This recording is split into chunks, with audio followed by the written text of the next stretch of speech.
Bila kita cakap mengenai kawasan gersang, yang terbayang mungkin hanya pasir dan kemarau. Tapi di sini, cahaya matahari digunakan untuk lawan masalah tu.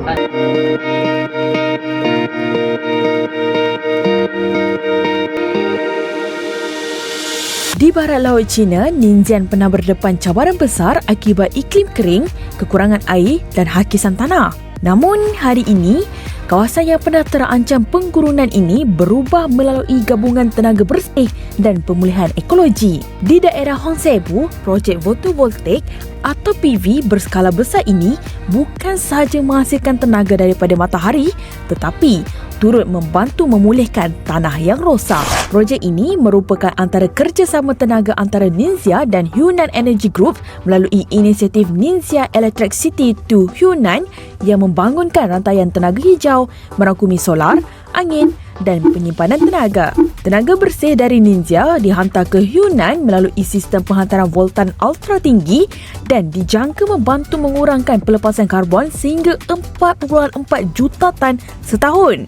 Pembangunan projek ini dilaksanakan secara berperingkat. Fasa pertama membabitkan ladang PV berkapasiti 1000 MW meliputi kira-kira 34,700 MU atau lebih 2,000 hektar. Ia dilengkapi sistem penyimpanan tenaga 110 MW dengan kapasiti simpanan 220 MW per jam bagi membantu kestabilan bekalan elektrik.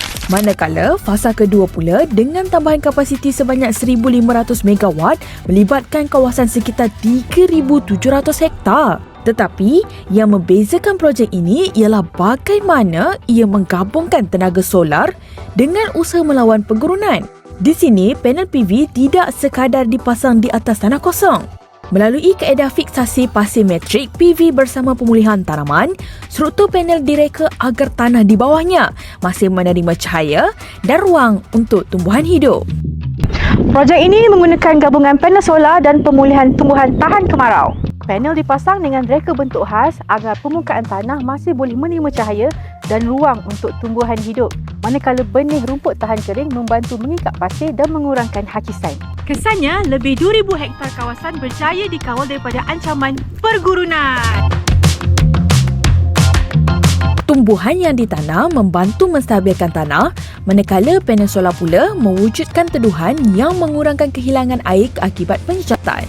Untuk memastikan pemulihan ini berjaya, lebih 20 titik pemantauan ekologi turut diwujudkan bagi mengukur perubahan mikroiklim dan kelembapan tanah.